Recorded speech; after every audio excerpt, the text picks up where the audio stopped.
Hello friends and viewers, and welcome to my pre-release character analysis for Homa. This is not a character guide, this is a preliminary analysis of her characteristics and skills prior to her global release. I hope this will help you understand what she brings to Sword of Convallaria's current character roster. Any skill and gear interactions will be tested and reviewed after release, or someone smarter and with more experience than me will correct me. The stat and skill information that I present here is courtesy of the No Potion website. Starting off with the basics, Homa is a bow-wielding ranged breaker. Compared to other breakers, she has a ranged advantage against defenders. Her trait enables her to ignore block at star level 1, making her even more lethal against defenders, and currently the only breaker who ignores block is August at star level 1 and Leonide at star level 5. She supports by dealing additional damage through Balor. The more single target attacks a character can do, the more damage done. She will commonly be paired with August because August has that combo skill, and something that I'm interested in learning more about is that any attacks or skills that perform multiple strikes will Balor also do multiple strikes. That's not something I know right now. You can select some skills to make her situationally advantageous to be in melee, but we'll get there in a little bit. She has the speed of a breaker. She'll actually have the highest speed amongst all breakers currently. I think August is at 209 and she's at 210. Comparing to all the legendary, epics, etc. breakers, she's going to be the fastest breaker. She'll have approximately double the speed of our bow-wielding Watchers and Nungle, and she'll move after defenders on the battlefield and be the first breaker to move. She's also a member of the Drifter and Aggression categories. Drifter auras applied through Miguel and Abyss, Aggression through Nona Will. You'll most likely see her in Aggression team compositions. I probably will try it out, especially with August being part of the Aggression composition. Nona Will's leader aura providing the skill damage increase. Homa will probably use that only part-time because Homa will have a mix of healing and support abilities, which I will get into. She has the unique quality of providing healing, scaling with physical attack.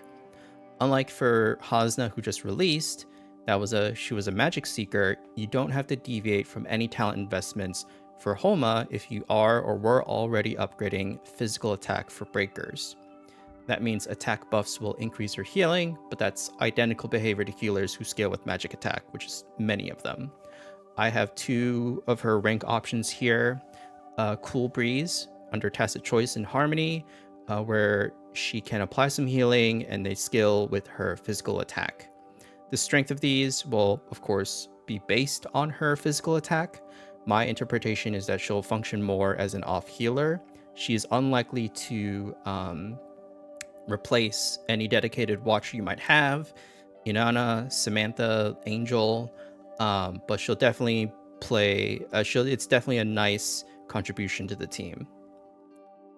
In addition to healing, she also supports through buffs and debuffs.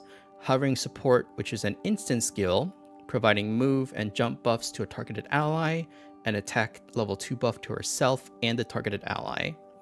Borul attack, also under Tacit Choice, inflicting blind and a level 3 physical defense debuff to enemies. I will probably do a Castalia on both of her rank ones here.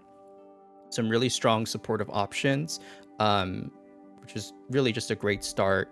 Variety to what you need fulfilled, even just the attack 2 as an in-skill from hovering support paired with the physical defense debuff, that can net some really strong damage. Because of her high speed, that means you can also have her apply debuffs earlier in a given round and allow the rest of your team to capitalize sooner. Some examples include Longbow of Martyrs and Meteor Line for weapons, Longbow of Martyrs providing that debuff for increased damage done for the rest of your group, Meteor Line applying a level 1 debuff, or even Disaster Bottle. I haven't decided what trinkets I'm going to use yet, but I'm probably or definitely going to equip her with a Longbow of Martyrs. For melee utility, although she is a bow wielder, she has a few skills that make it situationally advantageous for her to be in melee. Evasive Mirage, one of her rank 5 reaction skill options, applies blind, strike back, and disengage. So that blind can potentially have more impact later in the round, and either for herself or another ally to dodge. Rampage Archer, a rank 7 option, she's able to attack adjacent enemies with her basic attack. In the second sentence, if there's an enemy existing in one tile around the character, increases her attack by 15% and crit by 30%. I'm curious to see if that second sentence is separate from that basic attack condition. As in, just by having an enemy adjacent to her, does that mean she has a flat attack and crit increase? If so, then that incentivizes her to be in melee. And if that is the case, then does that also increase her skill damage and healing? That's something I'm interested in finding out. We also have one of her basic attack upgrades, which is Tingling Flying Knives. You want to note the short range here. It's a 1-2 range. She is a bow user, which is ordinarily 2 to 3, and she may also have that Rampage Archer skill. But Tingling Flying Knives allows her to attack and move again, with the distance being the remaining movement +1.